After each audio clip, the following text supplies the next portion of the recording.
Welcome to Navigating Wealth, a podcast where we apply a high net worth lens to economics, investing, and lifestyle questions.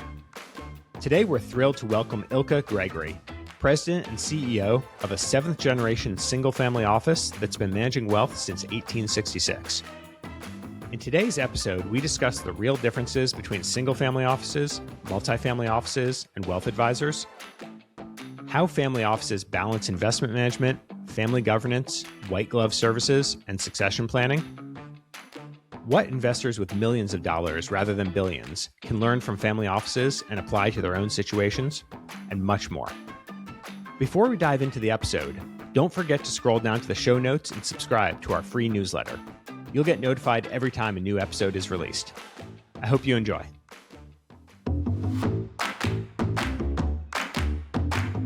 Welcome back to Navigating Wealth. I'm Tad Fallows, joined as always by my co-hosts Sriram Galapalli and Matt Schechtman.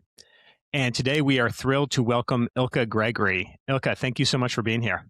Thank you for having me. As always, we're going to start with a brief discussion of one of the more popular threads in the Long Angle platform of the past week. The one that Sriram and Matt really stood out to me this week was talking about the potential billionaire wealth tax in California. I'm not sure how likely that is to go into practice, but there's a lot of interesting discussion on what the potential impact may be, even if it doesn't go live. Did you guys have any take on that? Yeah, I think there's probably a couple different things. So if you actually get into the thread, I think it branched into two kind of topics. One is that tax proposal in general. The overarching feeling, I think, from that, and probably from this group, is that taxing unrealized gains is a non-starter and poses all kinds of issues. But then it branched into what I think is probably more controversial take from polar sides, is the emigrating out of states that have high tax once you become a high net worth individual. Should we leave California or Washington or New York or Connecticut to go to Texas or Florida? And there were very, very divisive opinions on both sides of the spectrum on that. I think where I fall tends to be, if you made your money in a place that provided support services, infrastructure, subsidies, etc., then you should be willing to pay back into that when you reap the success of that. And I think it flipped somewhat evenly on that spectrum. Yeah, and I think I'll repeat a little bit of what I said, personally in the thread there is my suspicion is that less of the impact is on people proactively leaving New York or proactively leaving San Francisco. I'm sure there's some of that and it's very high profile with like a hedge fund guy moving to Miami. I think my take is that I think more of it is the moves in the other direction, that if you think in a neutral economy, you're going to have people flowing back and forth between states.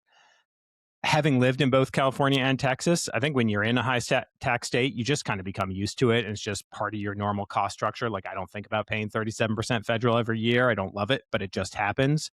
But I think when you're coming from if you're living in Texas like I am and thinking about moving to California, then I feel like it seems much bigger. Because let's say you're making $1 million a year. You say, okay, well, I have 700,000 left after federal.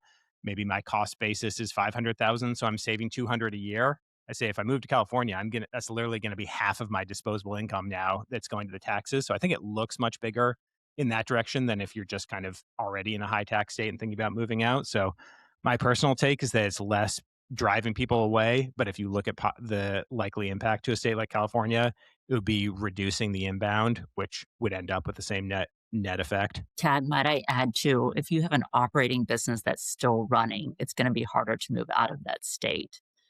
If you potentially have a liquidity event on the horizon, I think some folks actually try to reestablish domicile elsewhere before that event happens.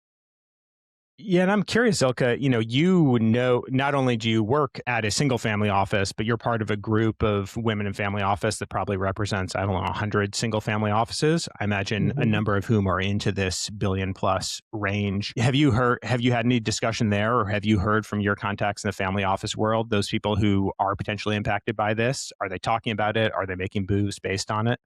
We have not, and we do have a few members based in LA and San Francisco, but I haven't heard anything yet. We got together, last time we got together was December in person. Folks did fly in, but no one made any mention or any concern.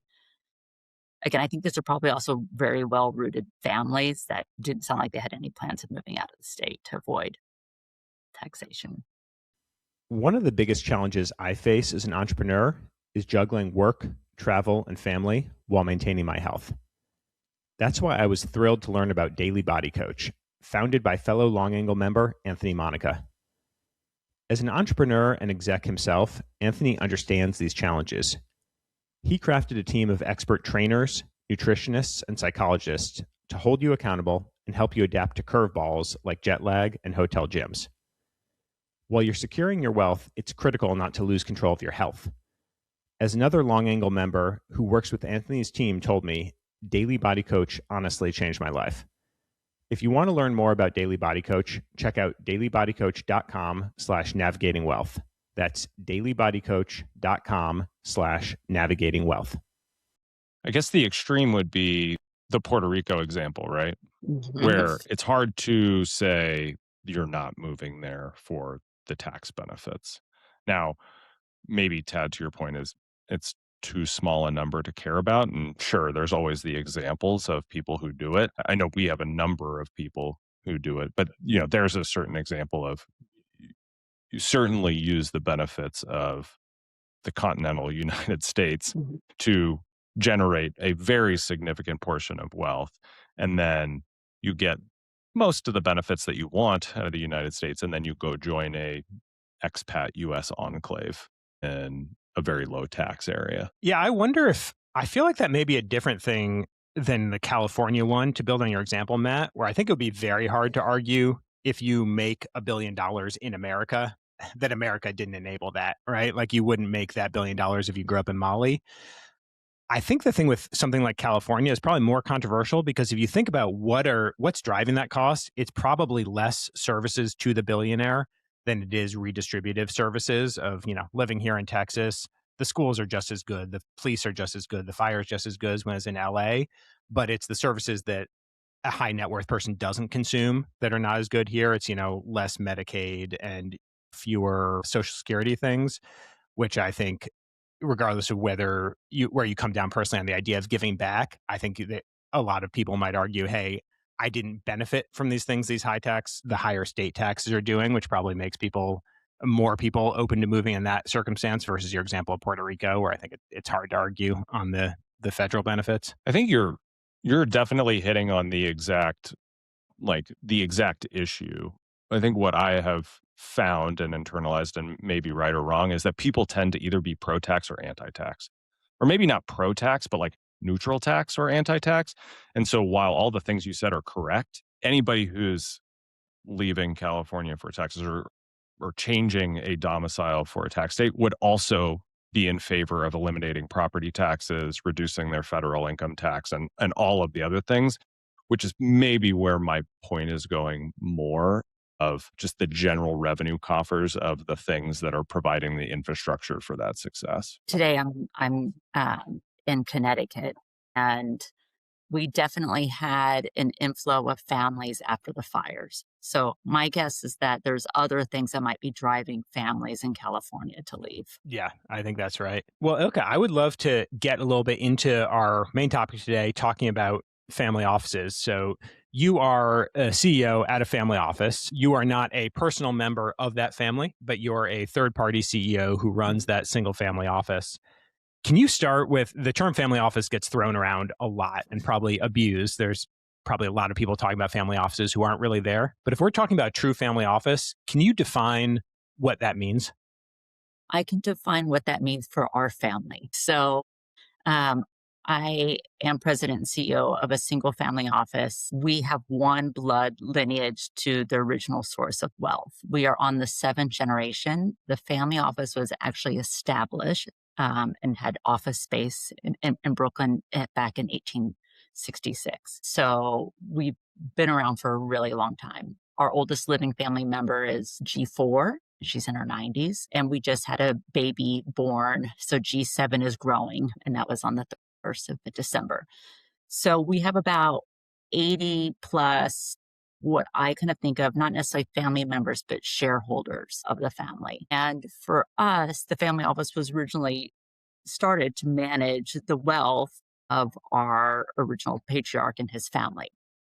Now that we have, you know, I'd say four main branches and 80 plus family members, we do everything from investment management of that original source of wealth that you can imagine has grown over the past 100 plus years.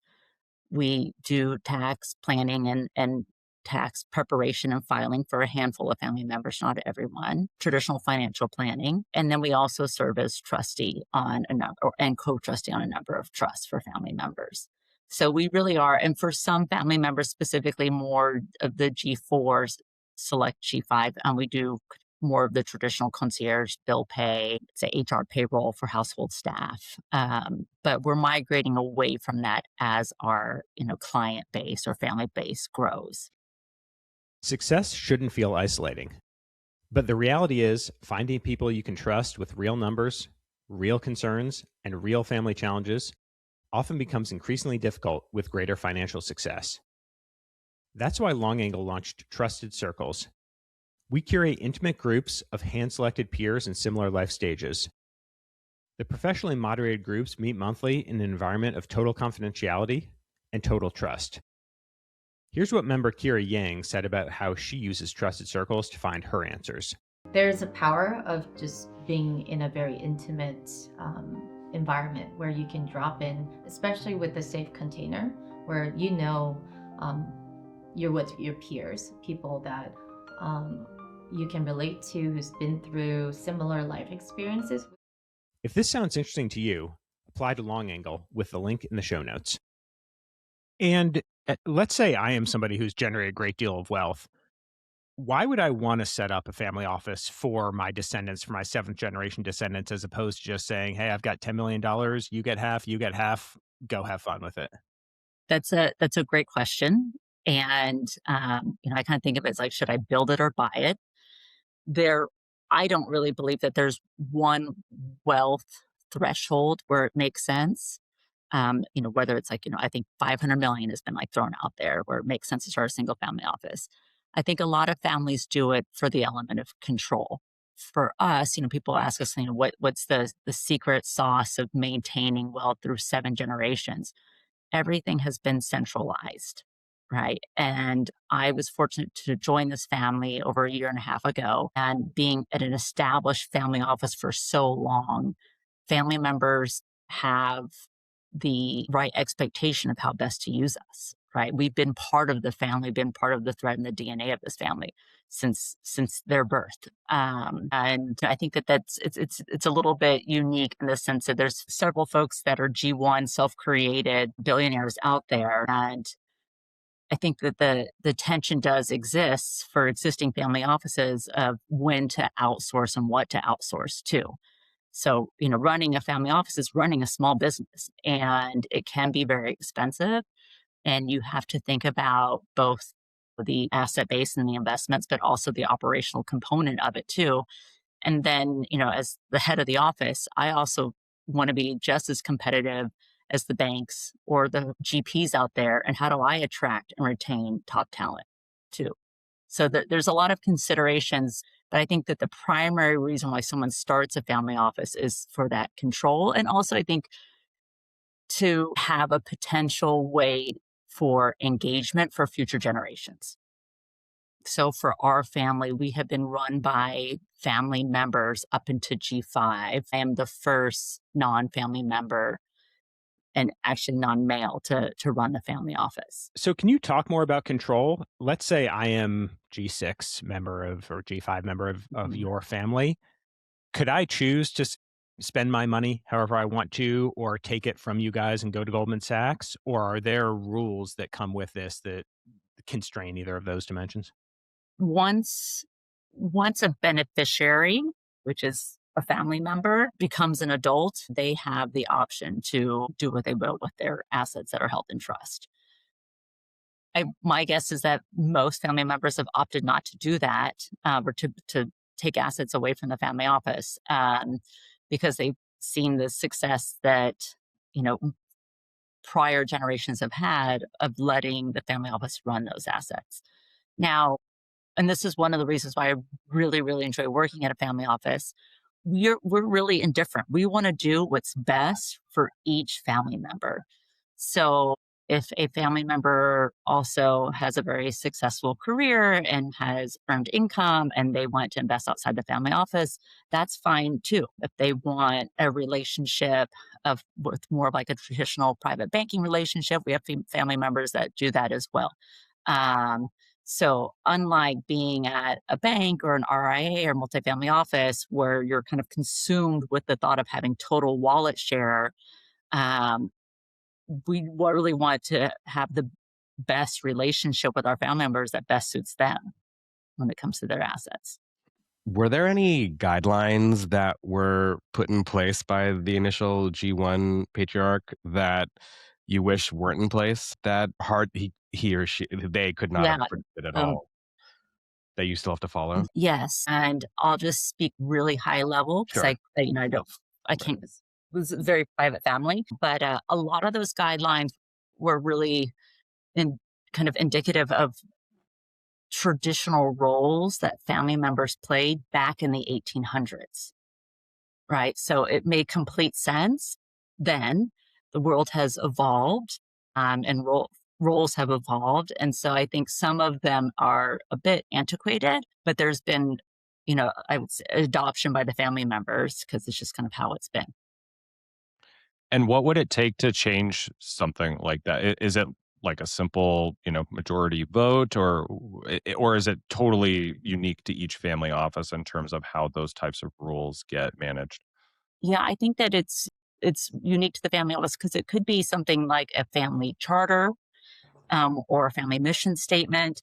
It could be language in trust documents that makes it then much harder to change and adjust. So again, I think that some of these like guidelines or rules that have been put in place really are so unique and dependent on each family. And now you've talked about the difference between a single family office and a multifamily office. Mhm. I'm trying to understand what that distinction would be because I would imagine that not every individual who's a client of your single family office has the same amount of money. I imagine if one person has 5 kids and one has 2 kids, they're Right. going to end up with different shares and then they're going to be making different decisions. How is that different from a multifamily office that's supporting 80 different people with different amounts of cash? Yeah. So for us, I almost view it as a multifamily office for one bloodline. But with that being said, we do have distinct pools of capital that family members, based on shares of family stock, has exposure to. So again, the investment decisions are pretty centralized. And at a multifamily office, each family has their own investment advisor agreement, investment policy statement, investment guidelines. And so there's probably much more customization from household to household. And you also manage a group of, I think you said 100 single family office executives, all female, which is awesome. How do you think of each other or other family offices? Like, how do you categorize the other family offices? Is it based on size? Is it based on services provided? Is it based on Yeah, lineage or G1 versus G7? Or is it just the whole purpose of a family office it's is to be based on all bespoke? of it. Yeah, it's basic. So Yeah. we have G1 and we have, I believe G7 is the oldest. We have family offices that are purely just investment offices. They don't do any of the tax, financial planning, bill pay, none of it. We have others that outsource the investments, but they do kind of everything else. I'd say consistently, though, there usually is a strong tax resource or component at each family office, and whether that's internally or outsourced. But we have folks that are family members. So they might be G4 of their own family's family office, the only one of all of the cousins working at the family office.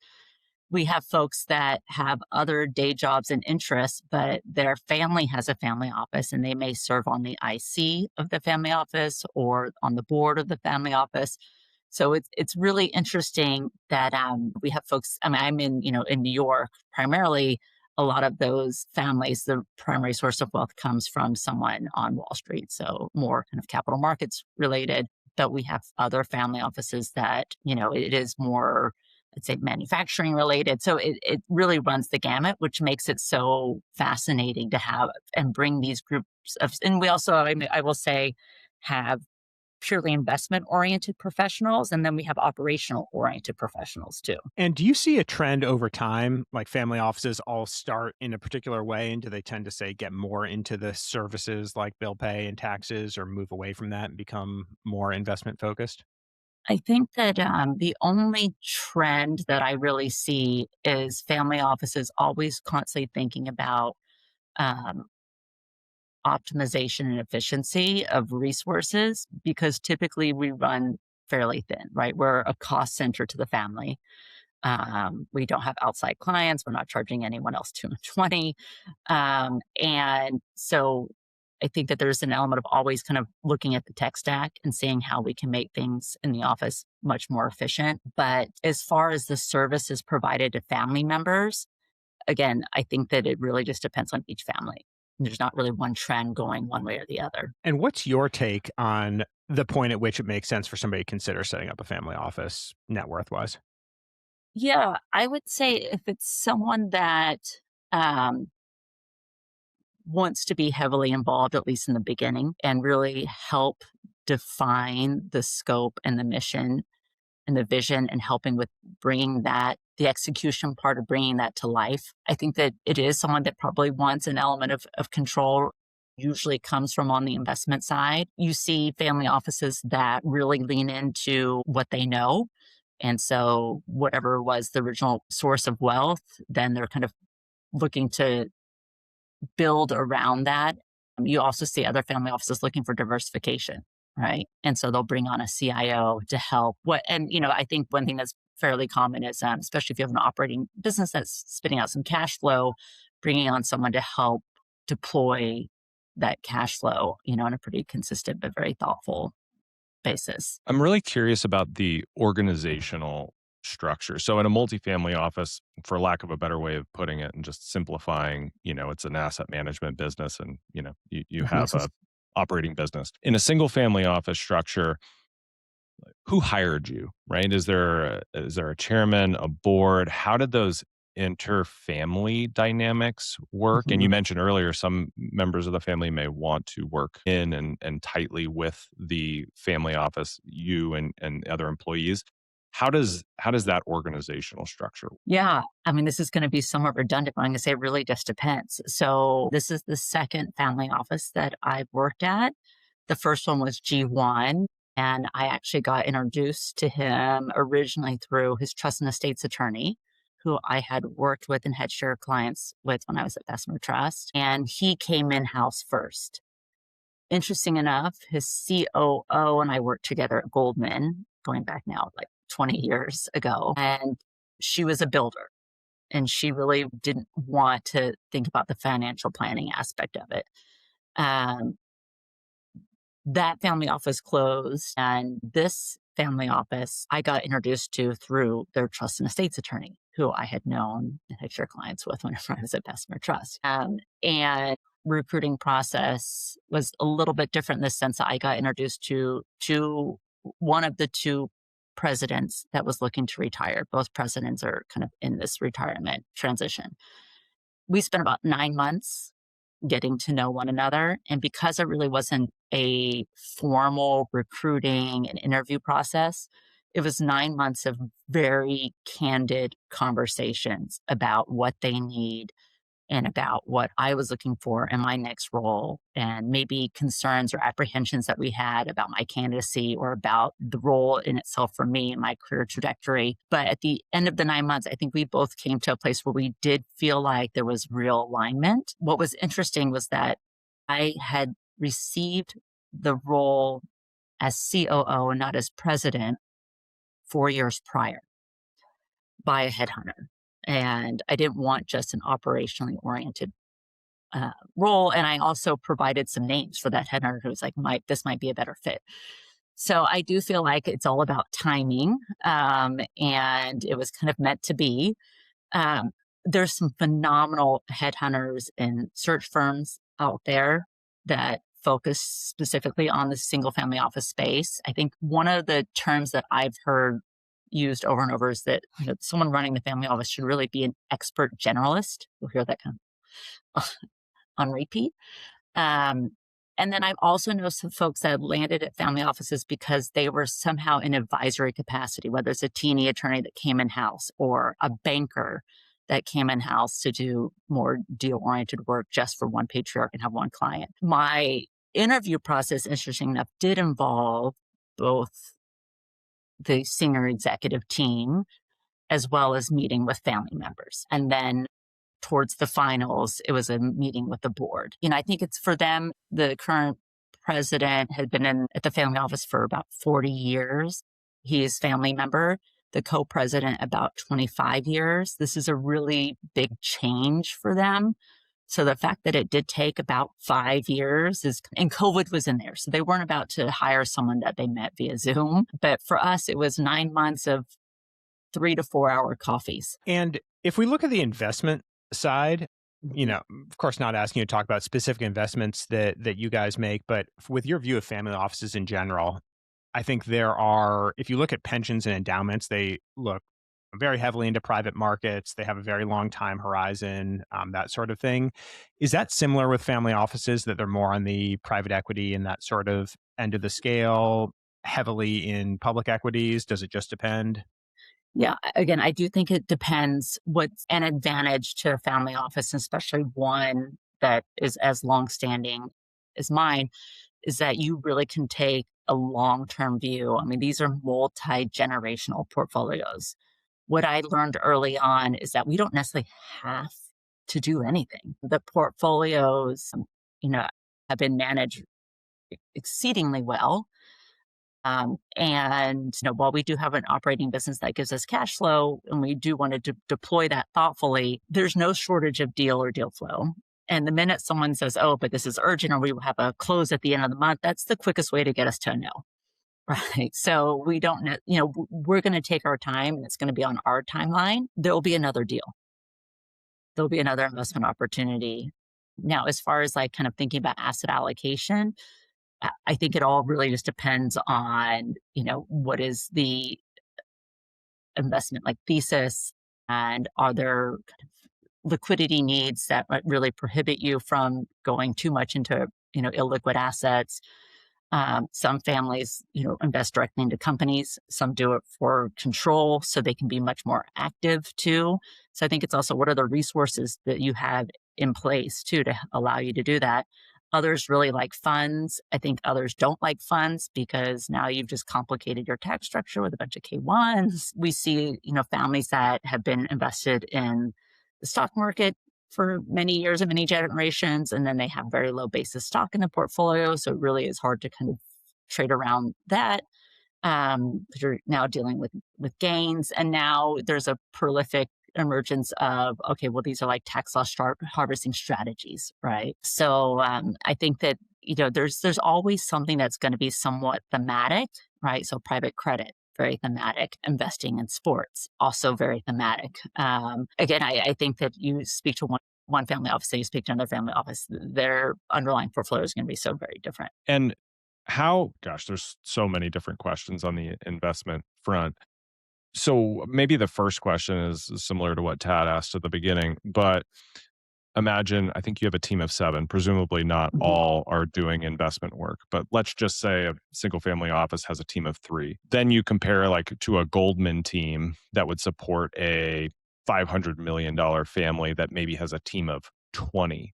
How Right. do you think about sourcing deal flow? When do you take something in-house? What additional outside services or outside CIO type diligence do you use when something's outside of your bailiwick in order to get to a final decision or asset allocation? Right. A lot of the investment professionals or CIOs on these family offices came from the institutional side. Right. So they've come to these family offices with their own deep networks and can lean on those. I find, and I'm sure I'm not alone here, that most family offices also really find a lot of value in speaking to other families, especially when there's kind of alignment and consistency of their investment process and their investment thesis. So, yeah, maybe Goldman might get, or I'm just going to say, more looks, but are they going to be as high quality slash curated as specific to how we look at things than like another peer family that really knows and we've done deals together or investments together. I think that there is also an apprehension to going to an RIA or a bank because they're much more product oriented, right? And I think that folks have been around long enough to know that you can get lucky and get access to something really compelling, but for the most part, it's going to be expensive with mediocre returns. And so I think that, our guard is up of like, what are you trying to sell us? Which is fine. I mean, I worked at Goldman, I worked at multifamily office, I worked at OCIO firms for family offices, RIAs. So I understand and see the value of that platform. I do think where maybe outsourcing or leaning on an external team is, let's say you are really busy kind of straddling the governance of like an operating business. There's significant kind of cash flow coming in. You want to deploy it. You really just don't have the experience or you haven't built out the team to look at like all asset classes, right? And really build a truly diversified portfolio, or you want to just lean on an external team to do just private equity or just privates. Or, you feel like maybe now's probably not the time to go into venture, but, now's the time to go into venture. And so, maybe lean on a team to help you do that. Now, there's a lot of different ways to do that. And I think that you would likely have to be comfortable with, more often than not, it's going to be more of like a fund to fund type of model versus something highly customized. But for the right fee, I'm sure you could also get something that's fairly customized too. I just have to ask as a follow-up question. You said now is not the right time for venture. What do you guys see as what is now the right time for? I think there's probably always a great time for venture. You just have to be highly selective, right? And really kind of know what you're doing in the due diligence process. But is there anything where you say, hey, it's a great time for energy, great time for private equity, private credit? Is Well, there I some do asset think class you energy like is today? interesting. So if you look at like, energy usage and the flow of assets to like data centers. So, I mean, this week, excluding what's happening on the geopolitical front, but I do think energy is actually interesting. I personally am very interested in venture, and I think the challenge is that you really are like betting on an idea where I can appreciate that folks may be more interested in like growth equity where there's actually like real proof of concept and revenue. Um, you know, again, we're fiduciaries for the family, so we're wanting to do what's best for the family. Yeah, I mean, I think that thematically we look at everything, and we're lucky that we've put in place investment committees with sophisticated members. And what have I observed is it's everyone has a real voice at the table, and no one's afraid to express their opinion. Since Tad is taking us down the rabbit hole of everybody's favorite investment ideas of the week, do you? We see a lot of high net worth investors who say, I'm just a boglehead, and why would I do anything outside of the S&P? It goes up and to the Mhm. right all the time. And then you see constantly in the media, whether it's private credit is a bubble, private equity is just a fee-laden sham, all this Mhm. kind of Mhm. stuff. Do you have interfamily dynamics? You said everybody has a seat at the table, but people are like, why are you spending any money or time on this at all? Why don't you just put it into the public markets and, call it a day? What do you say, or how do you view the inclusion of private assets or other types of investments outside of public markets? And like, how do you convey that with the family? Well, I can even like double click on that when you said, let's just do the public markets. Okay, but are we doing that? Are we picking stocks? Are we buying ETFs? Right. And that in itself can be a separate debate or conversation. If something's going to lock up capital and cause illiquidity, we really want to make sure that there's going to be real value there. Then the next, consideration too is it is going to complicate your tax status with now you have K1s that you're chasing down. Again, we're highly resource constrained, but everyone is, a phenomenal professional within their domain. I'm always constantly thinking, is this the highest and best use of their time? Right. So, if something illiquid makes it into the portfolio, I think it's because we've all come together and realized that there's like real value there for the family long term. I'm shifting gears a little bit, Ilka. When do family members realize they're part of a family office? And what best practices have you seen Yeah. in that sharing of that kind of knowledge, I guess, for lack of a better word? It's a great question and a very timely question because I just had a family meeting on Monday with so it was G6 and G7. And I think that the root of all of it is just communication, right? And knowing that our family is dispersed, not everyone is here in the tri-state area, it makes it harder to have like that face-to-face time, which is so very important to build the relationship, to build rapport. I mentioned that we also serve as trustee, right? So that allows us to have deeper and more meaningful conversations with our family members because there might be a request for a special distribution outside their normal distributions. We want to understand, does it fall within the terms of the trust and what is it being used for? And how can we help support them? So for me, it's, this like trying to balance an appropriate level of engagement, communication, and also meeting family members where they're at and their needs. So I have to kind of have this like broader understanding. I'd say knowing that their historical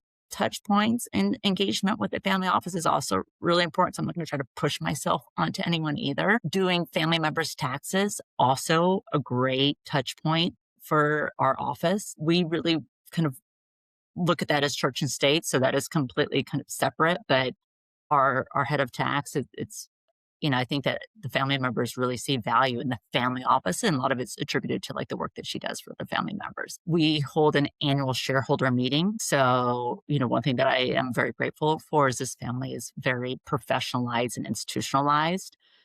I do think that younger generations could see that meeting as boring, stuffy, kind of programmatic. And so now we're like toying with the idea of like, do we do something just for the next gen that is a little bit more appropriate or applicable to them? And Brewe also on the idea of like, do we set up like a next gen council to help us think about the agenda, the curriculum, the content for something like that? And I guess so specifically, how old are people when is it up to the parents? Or what kind of guidance are you giving to, I guess, G5 and 6? Most parents love the idea. When we say, what do you think about if we did this? They love it, anything around financial literacy. And this is also coming from some parents whose children work on Wall Street, right? And I think the reality is that there are some real life skills that school doesn't teach us, right? And you could understand, a discounted cash flow model, but you may not really know what, as far as like buying your first apartment in New York City and what that board's going to look for and applying for a mortgage. And, so there's like real like applicable life skills that I think, or it's, one way to meet our, next gen. I mean, when I was at the multifamily office, we said next gen was anyone like that could, it could be like a 65-year-old, right? That just didn't have as much of a relationship with the family office. So how do we think about that engagement? So we try to encourage family members to give us, like, let us be that first call with anything that's kind of more financially oriented that's going on in your life. And if it's not us, we'll help find a resource that can help. Or maybe it is us and we're, happy to do the work. So to build on that 65-year-old point you just made there, I think a lot of our members as first generation wealth creators are then thinking about, what do I do with this money and how do I have it impact the next generation? And I think they feel there's some risk of, hey, if it waits until I pass away and then my kids pass away, this money's always locked up in the 60 to 90-year-old set who don't actually need the money, and it never actually makes its way to the people who could use it to affect their day-to-day lives. How do you look at that of getting the money to the people who actually, need it? We developed a culture of gifting, and we just got out of that. We kind of have this like gifting cycle. So at the beginning of the year, we send letters to family members letting them know the annual exclusion and would you like to gift, and we make it pretty seamless for family members to kind of gift to younger generations. So I luckily that culture has been established. I think that there's some family members that might feel a little bit more like, oh, I don't want to live under a bridge one day, which they would that would for happen. That it's harder to grasp, kind of letting go. Well, I have enough, and then you have others that are like, get it out of my estate. When I worked at the multifamily office, I had one client who I think she said, I knew that we were wealthy, but not significantly wealthy. She's like, I lived on the Upper East Side. I went to private school. She's like, I never flew private she's like, maybe my parents talked about flying first class here and there, but we didn't, never as a family. Upon passing of her mother, she thought maybe 15 million, and it was in the hundreds. And that responsibility of being a steward was almost like paralyzing, not to be like overly exaggerating, but she was then like riddled with this responsibility for her children, and she didn't feel well prepared. And so she got introduced to us, and a lot of it was just kind of hand holding, and her grandfather acquired, actually it was like a very concentrated position of stock, and there was a lot of emotional connection to that too, of feeling like we always have to have this because this is what made us wealthy. And it's like this like tie to our family lineage and identity. But realizing that there's a lot of risk when you have that kind of concentration. And she funded a foundation with it. And we kind of said, the attorney general is not going to really love, the foundation staying this one stock, and you don't have to worry about gains. So, I think working on diversification was like a real effort. So I do think that you can somewhat do a little bit of a disservice.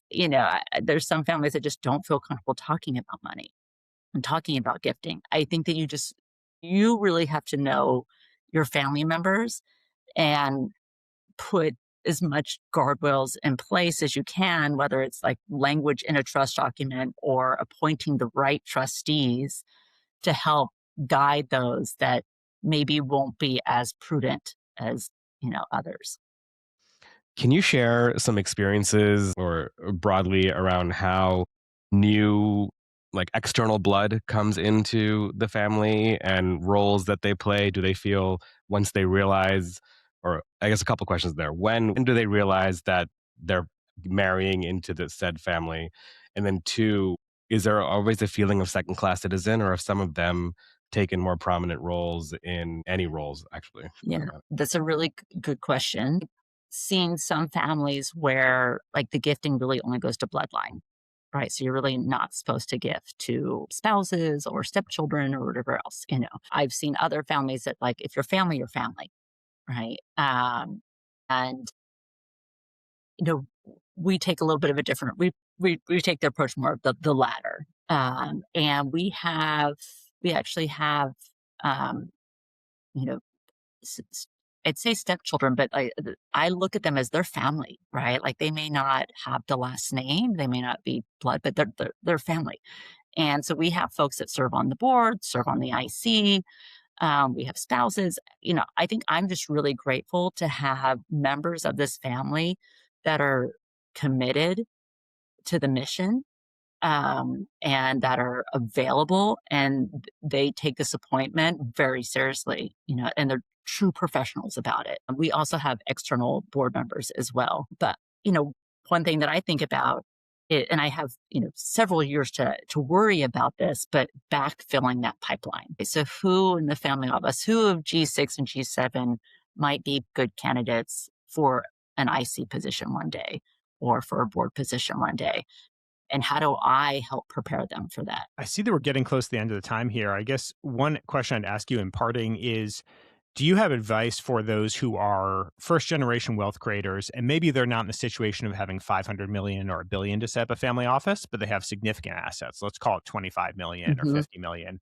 What any insights you'd share with that person based on your experience? Yeah, and I think 25 might be small, setting up your own family office, but, I had a client that, when I was at the multifamily house that had a couple 100 million, and he was like, I don't have a family office. Like, I run my family's money. There's multiple branches now. I have an office in my home, right? He's like, is that considered a family office? He's like, I get invited to all these family office events, but I don't see myself, he's like, I'm just like a kid from the Bronx, as the 25 million. I do think that if you don't want to be completely self-directed, depending on your training, background, experience, working with a professional probably does make sense. It just has to be someone that you really, really trust. And I find that there's great professionals and advisors, whether you want to go the private bank, the investment bank, the multifamily office, route. And what I do think is pretty powerful is then starting to build or talk, and really it's what you all are doing at Long Angle, is create a community and a network of peers that you trust and that you can be somewhat vulnerable with, right? So you can be pretty open of some of the challenges that you're working on, or open with the things that you don't know and want to get up that learning curve. So for me, I think it's finding the right team, whether internal or external, and then starting to create like the right community. It takes Matt, is there time. any last things you'd want to say? A lot, No, actually. this was but great. yeah, this is Yeah. really helpful. 2.0. Well, thank you so much for your time today, Ilka. It was a real pleasure to catch up with you. Yes, thank you for having me. I really enjoyed it. And thank you for all your thoughtful questions. It was fun. And if anybody wants to, I know that your office doesn't take new clients, but if anybody wants to connect with you or follow you for any reason, what would be the best way for them to do Sure. that? No, I would say I'm on LinkedIn if you want to send a message noting this podcast, or, I mean, Ted, you have my contact information. I trust that you can connect us too. Great. Well, thank you so much, Ilka. Yeah. Thank you guys. Thank you.